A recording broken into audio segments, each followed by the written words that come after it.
ఇంకా మార్కెటింగ్లో మనకి 4th యూనిట్లో భాగంగా ఇంకా కొన్ని చిన్న చిన్న టాపిక్స్ అండి అవి చిన్న విన్న అయ్యండి. షార్ట్ క్వశ్చన్స్ గమ్ముని అడగడానికి అవకాశం ఉంటుందని ఉద్దేశంతో వాటి గురించి మనం జస్ట్ మాట్లాడుకుని నెక్స్ట్ టాపిక్లోకి వెళ్దామండి. ఇందులో టెండర్ ఆర్ కొటేషన్ అంటాం మనం. అంటే ఈ టెండర్ ప్రైసింగ్ విధానం అనేటటువంటిది టెండర్ ప్రైసింగ్ ఈవేళ ఈ వ్యాపార సంస్థలు తరచుగా తమ ధరలను నిర్ణయించేటప్పుడు ఈ టెండర్ విధానాన్నే ఎక్కువగా అనుసరిస్తూ ఉంటాయండి. ఇవి సాధారణంగా వ్యవస్థాగత వినియోగదారులు తమ స్వప్రయోజనాలకు ఈ టెండర్ ధర పద్ధతిని ఎక్కువగా అనుసరిస్తారు. ఈ పరిస్థితుల్లో మార్కెటర్లు వినియోగదారుల నుంచి ఉత్తమమైనటువంటి ధరల్ని ఇక్కడ పొందడం అనేటటువంటి జరగదండి. కారణం ఏంటంటే ఎవరైతే కాంట్రాక్టర్లు తక్కువ ధరకి చేయడం అనేటటువంటిది సూచించినటువంటి ధర ఇక్కడ ఇవ్వడం జరుగుతుంది. కాంట్రాక్ట్లో ఎక్కడ తక్కువ ధర అయితే సూచిస్తారో ఆ ధరని వాటికి ఇవ్వడం అనేటటువంటి జరుగుతుంది. అందువలన మార్కెటర్లు సాధ్యమైనంత ఉత్తమమైనటువంటి ధర ద్వారా ఈ కొనుగోలు అనేటటువంటిది ఆర్డర్లు పొందవలసినటువంటి అవసరం ఉంటుందన్నమాట. అంతేకాకుండా అయితే ఇక్కడ ప్రకటించబడేటటువంటి ధర వ్యయాలన్నీ కూడా భరించి తగిన లాభాలను పొందడమే కాక పోటీదారుల ధర వ్యూహాలను కూడా ఇక్కడ ఎదుర్కొనేలాగా ఉండాలి. ఆతృతతో చాలా తక్కువ ధరను నిర్ణయించినట్లయితే సరైనటువంటి ధరను లాభాలను కోల్పోయినందుకు బాధపడవలసినటువంటి అవసరం ఉంటుంది. అంటే ఇక్కడ ధర కాంట్రాక్టర్లు తక్కువ ధరకు ఇచ్చి దాని ద్వారా కోట్ చేయడం అనేటువంటి ద్వారా ఇక్కడ సూచన అనేటటువంటిది ఇవ్వబడుతుంది. కాబట్టి ఆ ధర సూచించినటువంటి విధంగా వారికి ఇవ్వబడుతుంది. కాబట్టి ఇక్కడ ఉత్సాహంతో ఆతృతతో ధరలు బాగా తగ్గించేసి ఏమైనా చేసామనుకోండి, రేపు పొద్దుట అవి మార్కెట్లో ఆ వ్యాపార సంస్థలు మనజాలాడేటువంటి పరిస్థితి కరువైపోతుంది అన్నమాట. కారణం ఏంటంటే లాభాలు తగ్గిపోవడమే కాకుండా ఆటోమేటిక్గా వాళ్ళు సరైనటువంటి లాభాలని ధరని నిర్ణయించలేకపోయినందుకు, అలాగే లాభాలు రాలేనందుకు వాళ్ళు చాలా బాధపడేటటువంటి పరిస్థితి ఏర్పడుతుంది. ఏదైనప్పటికీ కూడా ఈ ప్రైసింగ్లో డెసిషన్లో కూడా ఈ టెండర్ ప్రైసింగ్ అనేటటువంటిది కూడా ఈ మధ్యన బాగా పాపులర్ అయినటువంటి ఒక అంశంగానే మనం చెప్పుకోవచ్చునండి. కాబట్టి సాధ్యమైనంత వరకు ఇలాంటి సందర్భాల్లో కంపెనీలు సాధ్యమైనంత వరకు కనీసమైనటువంటి ధరని అక్కడ నిర్ణయించినట్లయితే మనం ఆటోమేటిక్గా ఈ ధర అనేటటువంటిది వాళ్ళు సాటిస్ఫై అవ్వడానికి ముఖ్యంగా అవకాశం అనేటటువంటిది ఉంటుందండి. లేకపోతే పోటీదారులకు సంబంధించి ఆ వ్యూహాలని, అంటే పోటీదారులకు సంబంధించిన ధరల వ్యూహాలను ముందుగానే రచించుకుని ఇక్కడ మనం ధరలు అనేటటువంటిది ప్రకటించడం అనేది చేయాలండి. ఇది టెండర్ ప్రైసింగ్కి సంబంధించినటువంటి విధానము. ఇక రెండోది మనం చూసినట్లయితే ఇందులోనే చిన్న కాన్సెప్ట్ అండి. ఒకసారి ఆ ఇంగ్లీష్ మీడియం వాళ్ళు చూడండి. Business firms often require pricing their products on tender basis. Generally, organizational customers insist on his sort of pricing for their own advantage. In such cases, the marketer cannot secure his best price from such customers as the contract is given to only the lowest bidder. As such, the marketer must go for the best possible price under the circumstance and snatch the order. The problem here is that the quoted price must be good enough to cover costs and profits, and at the same time low enough to outsmart the competitors' bids. If in our anxiety to get the order, the price is quoted very low, we have to regret it later on for having missed a better price and profits. అంటే వీడు ఆతృతతో ఏమైనా కనుక contract ధర తగ్గించేసాడు అనుకోండి, చాలా సరైనటువంటి ధర లేకపోవడం, లాభాలు కూడా లేకపోవడానికి అతను ఇబ్బంది పడేటటువంటి పరిస్థితి వచ్చేస్తుందండి. On the other hand, if he is two cautious and charges A higher price, he may lose the order. Therefore he has to give his minimum price possible. It will depend upon his cost energies to get the order. He should also guess and analyze thoroughly the tender pricing policy of his competitors and decide his offer. So that is the tender pricing system అండి. ఇక next మనం చూసుకున్నట్లయితే affordability based pricing and differentiated pricing. ఇక్కడ చూడండి, చెల్లించగలిగేటటువంటి ధర లేదా వ్యత్యాసమైనటువంటి ధర. అంటే ఇక్కడ వస్తువుని డిజైన్ చేసేటటువంటి అమ్మకందారులు లేదా ఉత్పత్తిదారులు ముందుగానే ఒక ధర అనేటటువంటిది, అంటే వినియోగదారులు చెల్లించగలిగేటటువంటి స్థితిని ముందుగానే పరిగణించి ఈ ధర అనేటటువంటిది నిర్ణయించడం జరుగుతుందండి. దీనిని సామాజిక సంక్షేమ ధరగా పేర్కొనవచ్చును. అంటే ఇక్కడ వ్యయం గురించి గమనించకుండా ధరలు నిర్ణయించబడతాయి. ఇక్కడ అన్ని వర్గాల ప్రజలకు అవసరమైనటువంటి ప్రాథమిక అవసరాలను తీర్చడానికి ఈ ధరల విధానం ఉపయోగపడుతుంది. సో అఫోర్డబిలిటీ బేస్డ్ ప్రైసింగ్ అంటే ఇక్కడ చూడండి, also known as social welfare pricing. This method takes into account the affordability of the customers before price fixation. The price is fixed without taking into account on the cost. This in participated in respect of essential commodities which meet the basic needs of the all sections of people. The government subsidy will be there and these products are generally sold through the public distribution system. ఈ వస్తువులకు ప్రభుత్వ సబ్సిడీతో పాటు ప్రజా పంపిణీ వ్యవస్థ ద్వారా ఈ సాధారణంగా అమ్మడం అనేటటువంటిది చేస్తారండి. ఇక్కడ ఏంటంటే వినియోగదారులకి అంటే వస్తువు ధర ఫిక్సేషన్ అనేటటువంటిది చెల్లించగలిగేటటువంటి స్థితిని ముందుగానే వాళ్ళు ధర నిర్ణయించడం అనేటటువంటిది ఈ పద్ధతిలో జరుగుతుంది మనకి. ఇక రెండవది మనం చూసుకున్నట్లయితే డిఫరెన్షియేటెడ్ ఆఫ్ ప్రైసింగ్ అండి. ఈ డిఫరెన్షియేటెడ్ ప్రైసింగ్ మనం చూసినట్లయితే కొన్ని సందర్భాలలో మార్కెటర్లు ఒకే వస్తువును వివిధ వినియోగదారుల నుంచి వివిధ ధరలని వసూలు చేయడం అనేటటువంటి జరుగుతుంది. ఈ ధరల్లో వ్యత్యాసాలు వినియోగదారులను లేదా ప్రాంతాల ప్రాతిపదికగా నిర్ణయిస్తారు. కొన్ని సందర్భాల్లో ఈ వ్యత్యాసాలు కొనుగోలు పరిమాణాన్ని బట్టి కూడా ఉంటాయి. సాధారణంగా స్థానిక అమ్మకాల కన్నా ఎగుమతుల మార్కెట్లో ఎక్కువ ధరను వసూలు చేస్తారు. సాధారణంగా ఈ ధరల్లో వ్యత్యాసాలు వినియోగదారులు ప్రాంతాల కన్నా కొనుగోలు పరిమాణాన్ని బట్టి ఇక్కడ ఎక్కువగా ఉండడం అనేటటువంటి జరుగుతుంది. అంటే మీకు ఈ డిఫరెన్షియేటెడ్ ప్రైసింగ్ సిస్టమ్ అనేటటువంటిది మనం చూస్తే ఒక వినియోగదారులు అంటే మార్కెటర్లు వినియోగదారుల దగ్గర నుంచి ఒకే వస్తువుకు సంబంధించి డిఫరెంట్ రేట్లలో ఇక్కడ కలెక్ట్ చేయడం అనేటటువంటి జరుగుతుందండి ధర.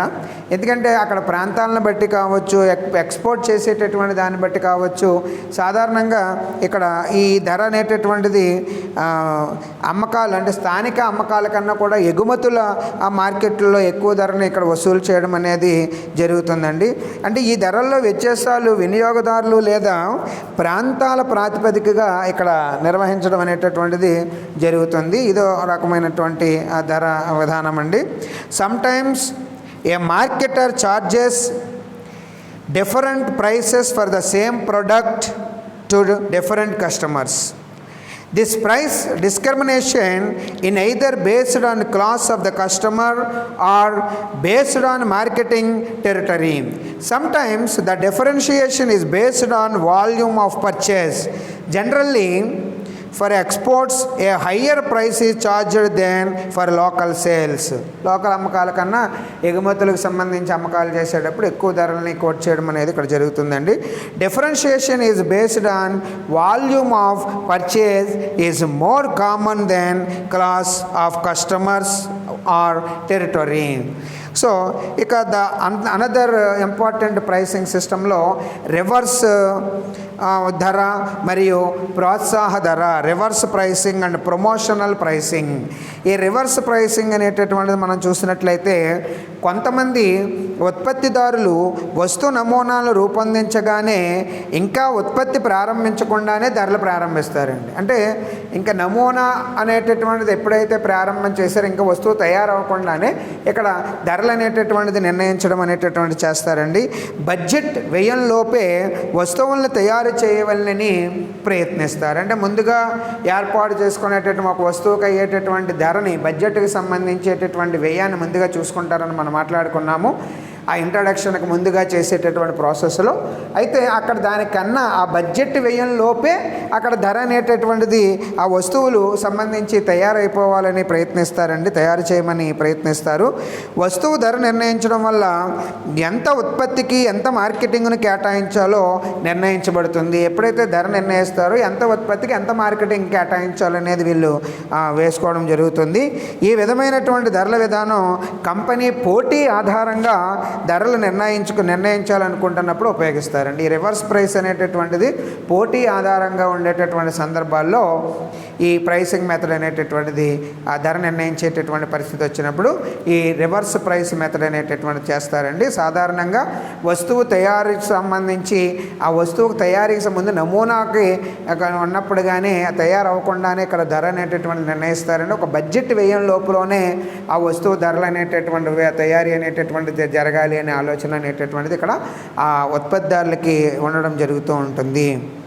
So reverse pricing strategy. Some manufacturers fix up a price after designing the product but before actually undertaking its production. They try to make the product within the budget cost. Thus, the price of the product will determine how much should be budgeted for manufacturing and marketing rather than vice versa. This versa price strategy may be adopted when the company wants to make it competitive prices wise. So the next another important pricing strategy, promotional pricing. ప్రోత్సాహక ధరల వ్యూహము. అంటే వస్తువును ప్రోత్సహించి మార్కెట్లో బాగా పేరు పొందేలా రూపొందించాలి అంటే ఈ ధర వ్యూహం అనేటటువంటిది ఉపయోగపడుతుందండి. దీనికై కంపెనీ చాలా తక్కువ ధరను నిర్ణయిస్తారు, లేక ప్రత్యేక సేవలు, వ్యాపార బహుమతులు, స్టాంపులు కూడా ఇక్కడ ఉపయోగించడం అనేటటువంటి జరుగుతుంది. కొన్నిసార్లు ప్రత్యేకమైనటువంటి అలవెన్సులు అమ్మకందారులకు తిన్నగా చెల్లించబడతాయి. ఉచిత స్థాపన సేవలు, ఉచిత సేవలు, అద్దె కొనుగోలు, అమ్మకాలు మొదలైన ఆఫర్లు ఇవ్వడం జరుగుతుంది.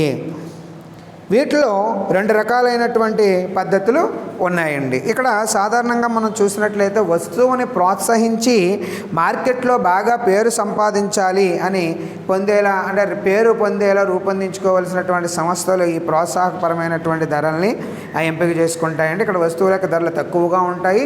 ప్రోత్సాహకాలు అనేటటువంటిది, బహుమతులు లాంటివి ఏదైనా ఇవ్వడం అనేటటువంటిది ఇక్కడ జరుగుతూ ఉంటుందండి.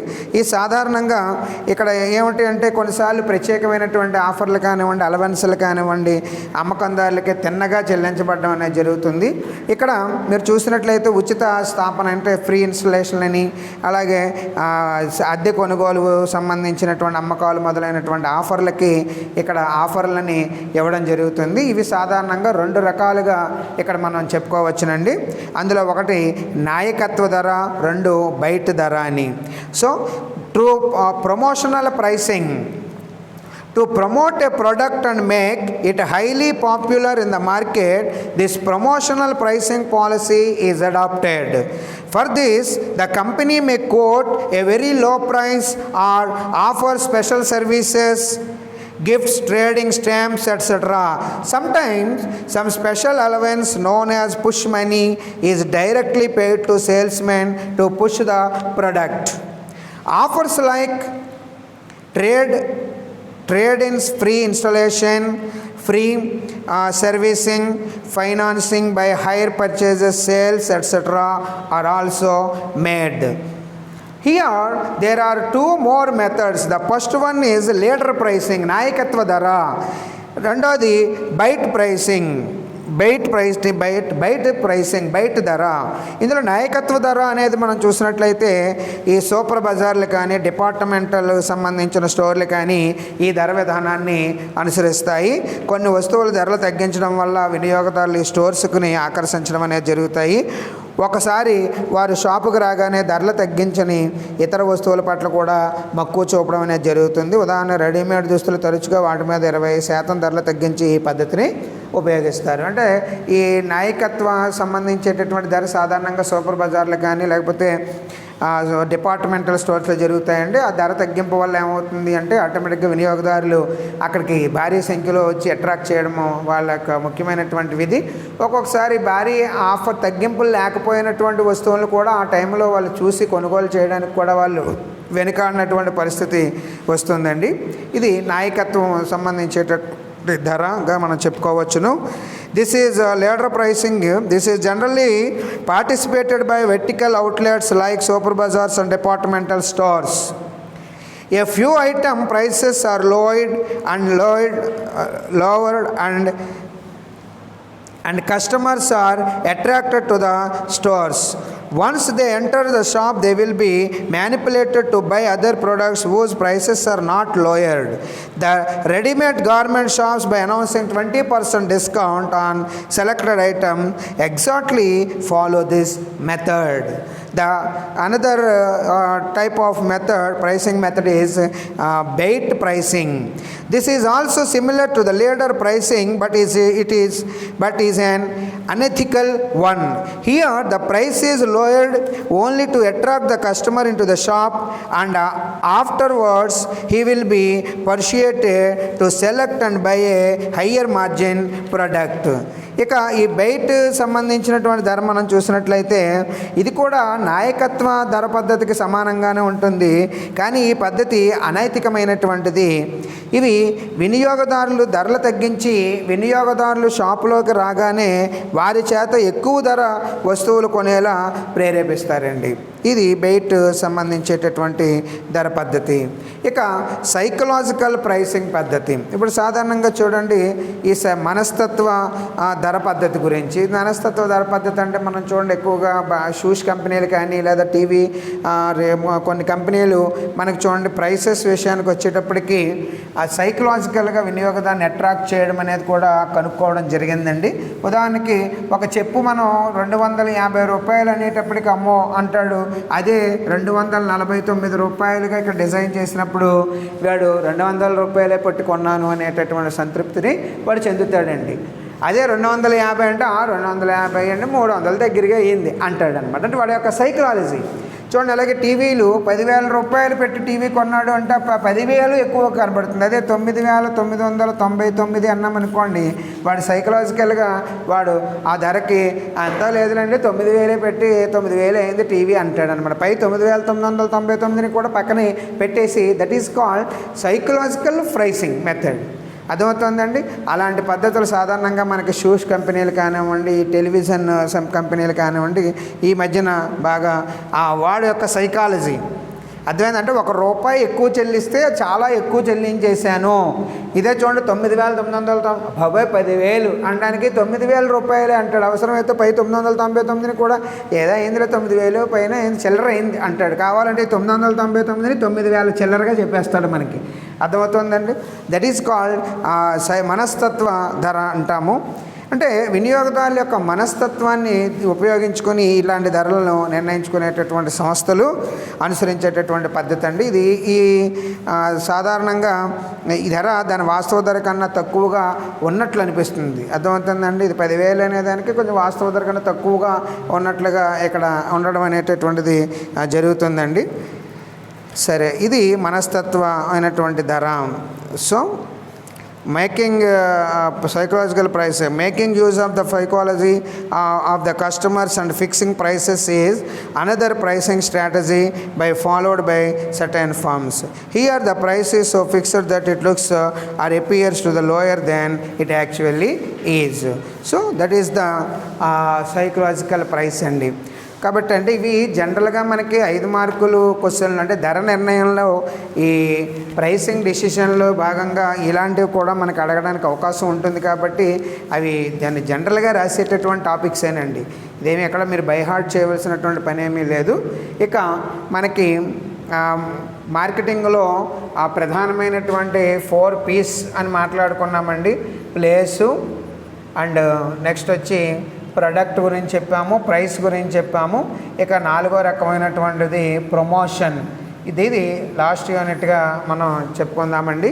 ఈ ప్రమోషను అనేటటువంటిది ఏమిటి అంటే వాట్ ఈజ్ ప్రమోషన్ మిక్స్, అలాగే ఈ ప్రమోషన్ మిక్స్ యొక్క ఇంపార్టెంట్ కాంపోనెంట్స్ ఏమిటి, అట్లాగే దీంట్లో మనకు ఉండేటటువంటి మార్కెటింగ్ కమ్యూనికేషన్ సిస్టమ్ గురించి, అలాగే importance and functions of marketing communication, అలాగే ఇక్కడ అడ్వర్టైజింగ్ వల్ల వచ్చి కలిగేటటువంటి లక్ష్యాలు ఏమిటి, అలాగే అడ్వర్టైజ్మెంట్స్ యొక్క ఫంక్షన్స్ ఏంటి, మెరిట్స్ ఏంటి, ఆ డిమెరిట్స్ ఏమిటి అనేది మనం ఇక్కడ చెప్పుకుంటాము ఈ ప్రమోషన్ అనేటటువంటి టాపిక్లో.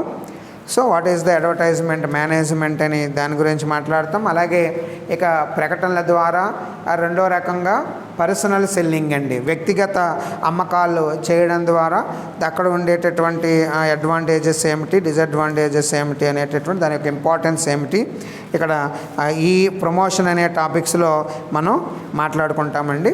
ఈ సేల్స్ ప్రమోషన్ అంటే ఏమిటి, ఆ సేల్స్ ప్రమోషన్కి సంబంధించినటువంటి ఆబ్జెక్టివ్స్, అట్లాగే దానికి సంబంధించి వేరియస్ టెక్నిక్స్ అన్నీ కూడా ఈ టాపిక్లో మనం తెలుసుకుంటామండి. సరే,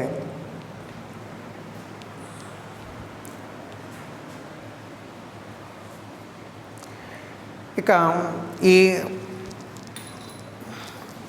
ఈ ప్రమోషన్ అనే దాని గురించి మాట్లాడుకోవాలి అంటే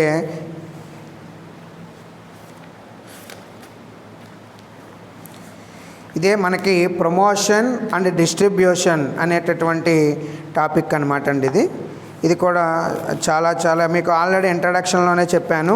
ఇక్కడ ప్రమోషను అంటే ఇది మనం సాధారణంగా దీన్ని ఒక ప్రకటనలుగానే మనం చెప్పుకోవచ్చు అని మాట్లాడుకున్నామండి జస్ట్ ఇంట్రడక్షన్లో.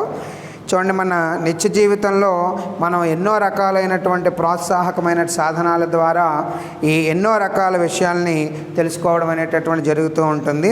ఉదాహరణకి ఇంటి దగ్గర ఉన్నప్పుడు, వార్తాపత్రికలు చదువుతున్నప్పుడు, దూరదర్శన్ చూస్తున్నప్పుడు, నీటిని పరిశీలిస్తున్నప్పుడు, అలాగే కరెంట్ మరియు టెలిఫోన్ బిల్లుల ద్వారా ఎన్నో విషయాలు అనేటటువంటిది మనం తెలుసుకోవడం అనేది జరుగుతుంది.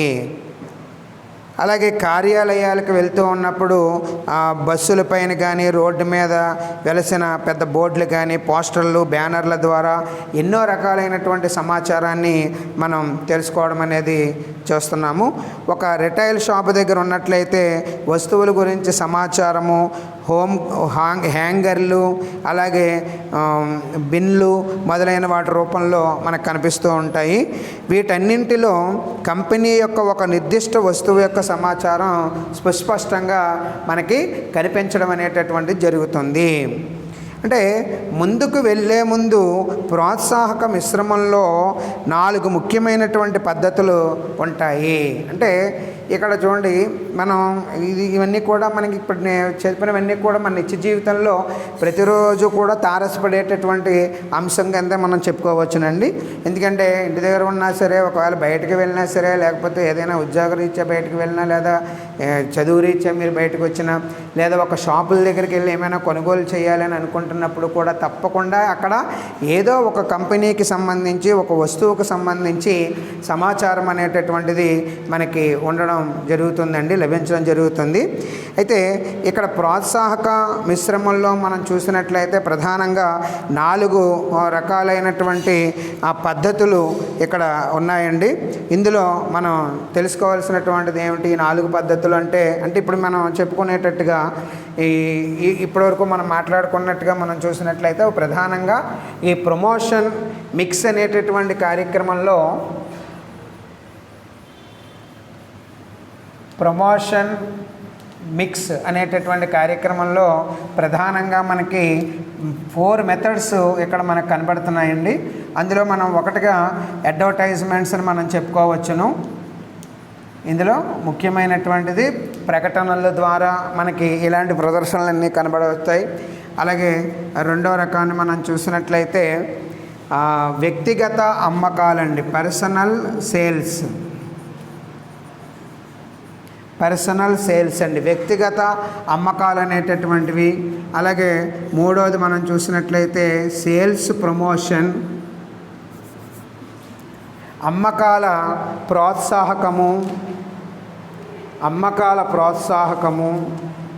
Sales promotion. ఇక నాలుగోది మనం చూసినట్లయితే పబ్లిసిటీ. ఈ నాలుగింటిని మనం ఈ టాపిక్ అండి, ప్రమోషన్ అన్నమాట అండి. అర్థమైందా? ఇవన్నీ మనకి నిత్య జీవితంలో ప్రతిరోజు ప్రతి అడుగడుగున మనం ఖాళీగా ఉన్నప్పుడైనా, లేదా టీవీలు చూస్తున్నప్పుడైనా, లేకపోతే వార్తాపత్రికలు చదువుతూ ఉన్నప్పుడైనా, లేకపోతే ఇంట్లో కాకుండా బయటకు వచ్చేటటువంటి సందర్భాల్లో ఒక రోడ్ల మీద పెద్ద పెద్ద పోస్టర్లు కట్టి కానీ, బ్యానర్లు కట్టి కానీ, లేకపోతే ఒక బస్సుల మీద వెళ్తుంటే బస్సుల మీద కానివ్వండి, లేకపోతే ఒక ఏదైనా షాప్కి వెళ్ళి ఏదైనా కొనుగోలు చేసుకునేటటువంటి సందర్భంలో ఏదో ఒక చోట తప్పకుండా ప్రతి చోట కూడా ఒక కంపెనీకి సంబంధించి ఆ వస్తువు తయారు చేసేటటువంటి ఆ వస్తువుకు సంబంధించి మనకి చూడడం అనేటటువంటి చేస్తూ ఉంటామండి. ఇవన్నీ కూడా చేయడానికి అంటే ఆ వస్తువు యొక్క ఈ ప్రమోషన్ అనేటటువంటిది ఏమిటి అని మాట్లాడినట్లయితే, ఉత్పత్తిదారుడు తాను తయారు చేసిన వస్తువు ఏదో మార్కెట్లోకి పంపించేసినంత మాత్రాన్ని వినియోగదారులు కొనేయరండి. తప్పకుండా ఉత్పత్తిదారుడు ఆ వస్తువుకు సంబంధించినటువంటి వివిధ రకాల సమాచారాన్ని బయట వ్యక్తులకి తెలియచేయాలి. వాడు ఎవరైతే కొనుగోలు చేయాలో అంటే వినియోగదారులందరికీ కూడా ఆ వస్తువు గురించి తెలియచేయవలసినటువంటి అవసరం కూడా ఉన్నది. కేవలం ఏదో డీలర్ల ద్వారానో లేకపోతే ఇంకో ద్వారానో చేసేస్తే సరిపోదండి. అందుకోసం ఇక్కడ ఈ ప్రోత్సాహకము అనేటటువంటిది చాలా చాలా ఇంపార్టెంట్ అనమాట. ఎంత నాణ్యత కలిగినటువంటి వస్తువులైనా, ఎంత ధర తగ్గించేసి మనం అమ్మేద్దామన్నా సరే, అది వినియోగదారుడు యొక్క దృష్టికి ముందు వెళ్ళాలి. ఆ వినియోగదారుడు ఆ వస్తువుని కొనుగోలు చేయడానికి సంబంధించి ఆ వస్తువు గురించి వాడికి తెలియాలి అంటే తప్పకుండా ఇక్కడ మనకి 4 పద్ధతుల్ని ఇక్కడ చెప్పడం జరిగిందండి. ఈ 4 పద్ధతుల్లో ఒకటి ప్రకటనల ద్వారా, రెండోది వ్యక్తిగత అమ్మకాల ద్వారా, పర్సనల్ సేల్స్ అంటాం. అలాగే అమ్మకాల ప్రోత్సాహకం ద్వారా, అలాగే పబ్లిసిటీ ద్వారా మనకి ఈ ప్రోత్సాహం అనేటటువంటిది ఒక వస్తువుకి తప్పకుండా జరగడం అనేది ఉంటుందండి. ఇందులో ఈ అమెరికన్ మార్కెటింగ్ అసోసియేషన్ వారు ఈ 4ంటిని కూడా డిఫరెంట్గా నిర్వచించడం జరిగిందండి. దానిలో ముందు వ్యాపార ప్రకటనల గురించి మనం చూసినట్లయితే, వస్తువులను, సేవలను లేదా ఆలోచనలను అభివృద్ధి చేయడానికి ధర చెల్లించబడే సమాచార సాధనాల ద్వారా ఒక స్పష్టమైన నిర్దేశకుడు పరోక్షంగా చేసే ప్రదర్శనగా వర్ణించారు. అమెరికన్ మార్కెటింగ్ అసోసియేషన్ వారు ఈ ప్రకటనలు ఏం చెప్పారు అంటే, ఒక పరోక్షమైనటువంటి చేసేటటువంటి ఒక నిర్దేశకుడు పరోక్షంగా చేసేటటువంటి సాధనగా ఇక్కడ మనం అది ఒక ప్రదర్శనగా చెప్పడం జరిగింది. అంటే వస్తువులకు సంబంధించి, లేదా సేవలకు సంబంధించి, లేదా ఆలోచనల అభివృద్ధికి చేయడానికి ధర చెల్లించబడేటటువంటి సమాచార సాధనాల ద్వారా ఒక స్పష్టమైన నిర్దేశకుడు పరోక్షంగా చేసే ప్రదర్శనగా దీన్ని వర్ణించారు. అంటే దీనిలో ఏమంటాయి అంటే, దీనిలో ప్రచార సాధనాలైనటువంటి మ్యాగజైన్లు కానివ్వండి, వార్తాపత్రికలు కానివ్వండి, బయట పోస్టర్లు కానివ్వండి, ప్రత్యేక పోస్టు రకాలు కానివ్వండి, దూరదర్శన్, అలాగే బస్ పోస్టర్స్, క్యాటలాగ్స్, డైరెక్టరీలు, ప్రోగ్రాములు మరియు ఇతర సర్క్యులర్లు ఈ ప్రకటనలో ఇమిడి ఉంటాయి. అర్థమైందండి? ఒక నిర్దేశకుడు పరోక్షంగా తెలియజేసేటటువంటి కార్యక్రమం ఇది. అర్థమైందా? ఇవన్నీ కూడా ఈ అడ్వర్టైజ్మెంట్ అనే దాంట్లో ఇమిడి ఉంటాయి. చూడండి ఒకసారి ఇంగ్లీష్ మీడియం వాళ్ళు చూద్దాము. In our daily life, we are all exposed to various tools of promotion aiming at communicating one thing or the other to us. To illustrate, while at home we come across advertisements when reading a newspaper, watching TV, listening to radio, or even or even examining the water, electricity or telephone bills.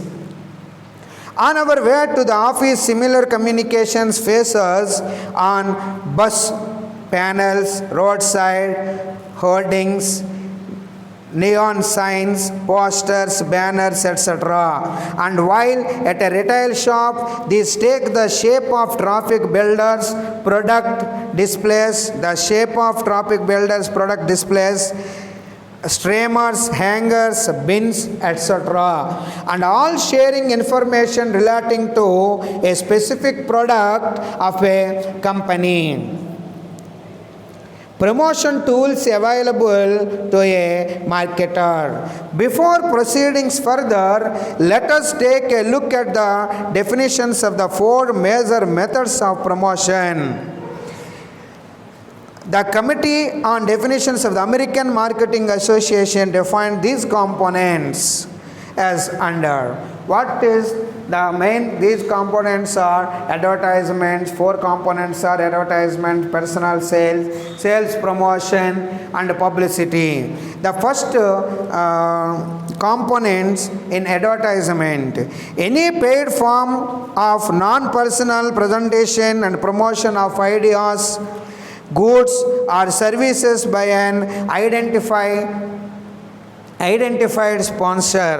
It includes the use of such media as magazines, newspapers, outdoor posters, direct mail, novelties, radio, television, bus posters, catalogs, directories, programs and circulars.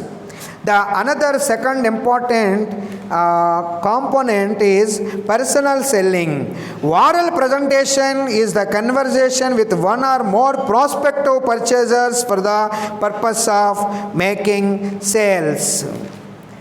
ఇక వ్యక్తిగత అమ్మకాలను మనం చూసినట్లయితే అమ్మకాలను అభివృద్ధి చేయుటకు ఒకరు లేదా ఎక్కువ మంది భవిష్య కొనుగోలుదారులతో మౌఖిక సంభాషణ చేయుట వ్యక్తిగత అమ్మకాల ప్రక్రియ కింద మనం చెప్పవచ్చును. మౌఖిక సంభాషణ అనేటటువంటిది చేయడం ఈ పర్సనల్ సెల్లింగ్ కింద మనం చెప్పవచ్చండి. ఇక మూడవది మనం చూసినట్లయితే sales promotion. Those marketing activities other than personal selling, advertising and publicity that stimulate consumer purchasing and dealer effectiveness, such as displays, coupons, contests and other non-routine selling efforts. These are usually short-term activities. ఇక వ్యక్తిగత అమ్మకాలు, వ్యాపార ప్రకటనలు, అలాగే publicity కాకుండా వినియోగదారునికి కానీ కొనుగోలు మరియు డీలర్ల సమర్థతను పెంపొందింపజేసే ప్రదర్శనలు, కూపన్లు, పోటీలు మరియు ఇతర అమ్మకాల ప్రయత్నాలను అమ్మకాల ప్రోత్సాహకంగా పిలుస్తారు. చూడండి, మనకి ఏదైనా ఒక ఫెస్టివల్ ఆఫర్స్ వస్తున్నప్పుడు డైరెక్ట్గా ప్రకటన చూడకుండా వెళ్ళకపోయినా, పబ్లిసిటీ చేయకపోయినా, లేదా పర్సనల్ సెల్లింగ్ మన దగ్గరకు వచ్చి ఎవరో కలిసి కొనుగోలు చేయండి అని చెప్పకపోయినా, మౌఖికంగా లేదా ముఖాముఖి మనకి చెప్పకపోయినా, అక్కడికి వెళ్ళగానే స్కెచ్ కార్డులు లాంటివి ఉన్నాయండి, చూడండి, మీరు మీ అదృష్టాన్ని పరిశీలించుకోండి అంటూ ఉంటాడు. అర్థమైందండి? That is called, it is only for implementations of sales and that is called sales promotion. అందులో ఏం చెప్తున్నాడంటే ఇక్కడ పోటీలు కానివ్వండి, లేదా ప్రదర్శనలు కానివ్వండి, కూపన్లు కానివ్వండి, ఇతర అమ్మకాల ప్రయత్నాలకు ఈ అమ్మకాల ప్రోత్సాహకంగా మనం చెప్పాలంటే అమ్మకాల ప్రయత్నాలన్నీ కూడా అమ్మకాల ప్రోత్సాహంగానే పిలవడం అనేటటువంటి జరుగుతుంది. ఇవి సాధారణంగా స్వల్పకాలిక కార్యక్రమాలుగా ఉంటాయి. ఇవి స్వల్పకాలిక కార్యక్రమాలుగా ఉంటాయి. The last component is publicity. Non-personal stimulation of demand for a product, service or business unit by generating commercially significant news about it in published media or obtaining favorable presentation of it on radio, television or stage. Unlike advertising, this form of promotion is not paid for by the sponsor. ఇక ఒక వస్తువు లేదా సేవ లేదా వ్యాపార సంస్థలకు వాణిజ్యపరంగా తగిన ప్రధానమైనటువంటి వార్తలను ప్రచార సాధనాల ద్వారా లేదా రేడియో, దూరదర్శన్ మరియు స్టేజ్ మీద అనుకూల సమాచారం అందించేలా చేసే ప్రయత్నాలను మనం ఈ పబ్లిసిటీగా మనం చెప్పవచ్చునండి. ఈ వ్యాపార ప్రకటనలాగా ఈ రకమైన ప్రోత్సాహం ఎవరి చేత నిర్దేశించబడదు. ఇది నేరుగా పబ్లిసిటీ అనేటటువంటిది అంటే ఆ వస్తువు లేదా సేవ వ్యాపార సంస్థలకు వాణిజ్యపరంగా తగిన ప్రధానమైనటువంటి వార్తలను అందించడం ద్వారా దీనికోసం రేడియోలు కానీ టెలివిజన్లు కానీ అలాగే స్టేజ్ మీద అనుకూలమైనటువంటి ప్రదర్శనలు ఇవ్వడం అనేటటువంటిది పబ్లిసిటీగా మనం చెప్పుకోవచ్చును. ఇవన్నీ కూడా ఉత్పత్తిదారుడు వాడు తయారు చేసినటువంటి వస్తువుకు సంబంధించి మార్కెట్లో వినియోగదారుల్ని ఆకర్షించుకోవడం కోసమేనండి. వాడు తయారు చేసినటువంటి ఉత్పత్తికి తగిన సానుకూలతమైనటువంటి సార్థకత లభించాలి అంటే తప్పకుండా వాడు ఏదో తయారు చేసేసి అక్కడ పెట్టేసినంత మాత్రాన వినియోగదారులు వచ్చి కొనుగోలు చేయడం అనేది జరగదు. అది ప్రతి వినియోగదారుడి యొక్క మదిలోకి ఆ వస్తువు వెళ్ళాలి అంటే తప్పనిసరిగా ఈ ప్రమోషన్ అనేటటువంటిది ఖచ్చితంగా మనం చేసి తీరవలసిందే. ఈ ప్రమోషన్లో ముఖ్యంగా 4 రకాలుగా అనేటటువంటి ప్రాసెస్ల ద్వారా ప్రమోషన్ ఉంటుందండి. అందులో అడ్వర్టైజ్మెంట్ అని, పర్సనల్ సేల్స్ అని, సేల్స్ ప్రమోషన్ అని అండ్ పబ్లిసిటీ. సో దీనికి సంబంధించి మిగిలినటువంటి ఇన్ఫర్మేషను రేపు క్లాసులో మనం చెప్పుకుందామండి. Thank you.